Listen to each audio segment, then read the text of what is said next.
The policeman on the corner is a good symbol for law. Like the policeman, law directs us in doing the right things to live together in harmony.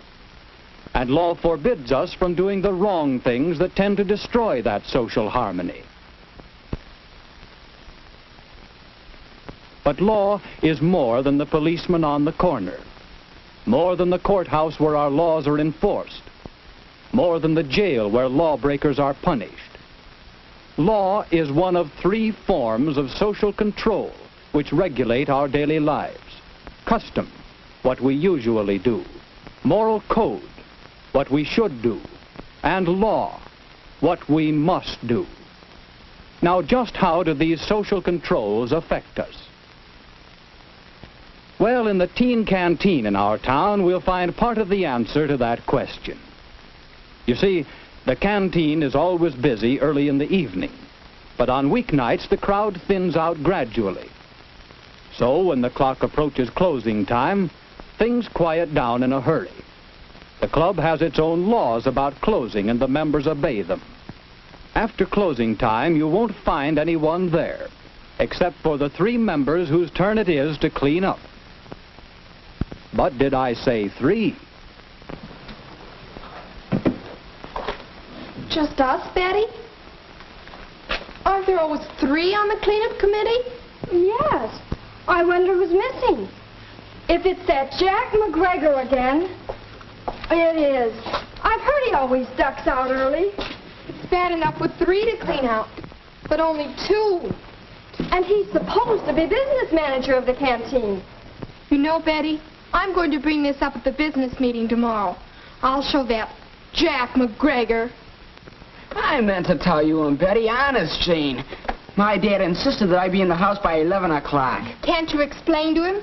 He wouldn't want you to run out on your responsibility, would he? Take it easy. We're not getting anywhere this way. Staying to clean up is a problem with a lot of us. Even though I'm the chairman of the canteen, I've had to skip cleanup duty to keep from being out too late. Say, maybe weeknights we ought to close the canteen earlier. You'll never get anyone to agree to that. I don't know. Maybe that is the answer. Tell you what, let's meet again when we can have our advisors in to help us work this thing out. As you know, our civic association has been with you from the start. I believe I can speak for the association and as your advisor in recommending that it would be very wise for you to close the canteen on weeknights at 10:30 instead of 11. After all, that's customary in our town. The drugstores, ice cream stores, most of the places of business are closed by that time, and, well, it seems to me that you might close, too. The theater stays open later than 11. But we're not a theater. Some people may question our behavior when we keep the canteen open till 11. I don't think it's right for us to stay out so late. Who's to say what's right? We know what's good for us. Nobody has to stay here till 11 just because the canteen is still open. There's no law that says you have to stay or you have to go. You're a lawyer, Mr. Parks. There's no law, is there? No, Jack, I don't think there is. Now. But I have heard people talking about your late hours here. You'd better realize that the town could pass a law which would compel you to close at 10:30 or 10 or even 9. You see, whatever the community decides is best for itself usually becomes law. The community? Well, aren't we part of the community? Well, of course you are, Jack. But thinking of the community as a whole, well, I wouldn't like to see our town pass a curfew law, as some other towns have. Don't you think it would be better for the community and for you if the canteen were to pass its own law to close weeknights at 10:30? And so Jack is learning about social controls. It's customary, said Mrs. Brown. It's right, said Jane. It's the law, said Mr. Parks. Yes, they can all see how these social controls, custom, moral code, and law have always played a part in the activities of the teen canteen. Here, as in our general society, there are a great many customs, and we accept them. Customs of dressing. We're neat and clean. Customs of courtesy. We're thoughtful of others. What happens if we violate a custom? It isn't serious. Perhaps we simply lose a little prestige. Nevertheless, customs do control us. We make a habit of following them. And then there are moral codes, sometimes called the mores. These are society's standards about what we should and should not do. They are more deeply ingrained in us. We simply don't cheat in games. We and the society in which we live think that's the proper way. In the canteen, there's no drinking or gambling. That's in line with the moral code of this group. And what happens if we break the moral codes?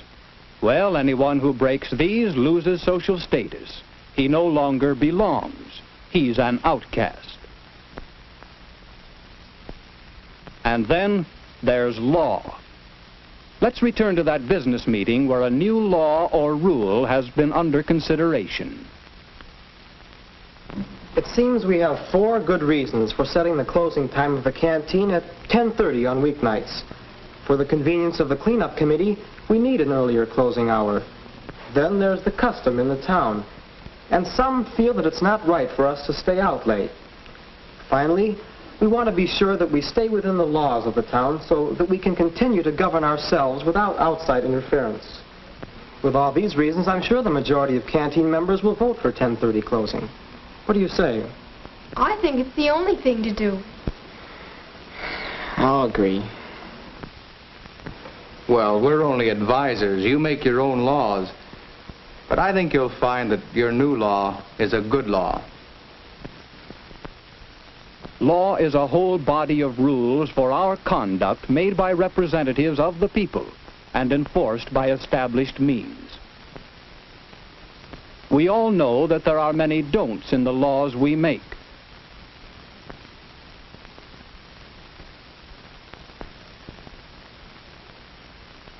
Law prohibits what the majority decide is wrong. Law directs what is agreed to be right.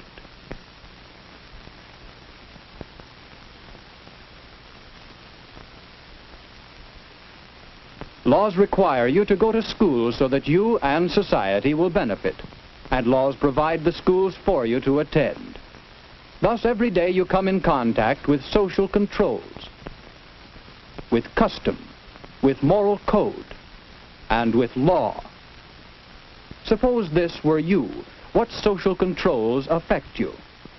Well, in your family, and your school, and your church.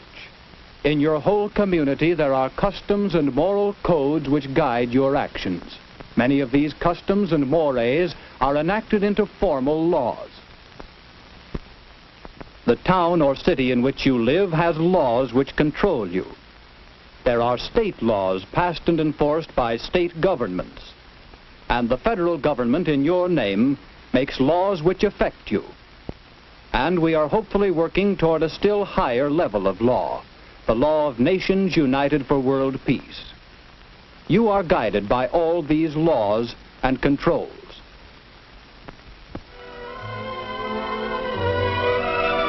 The new law for closing at 10:30 was agreed upon by a majority of the members of the teen canteen.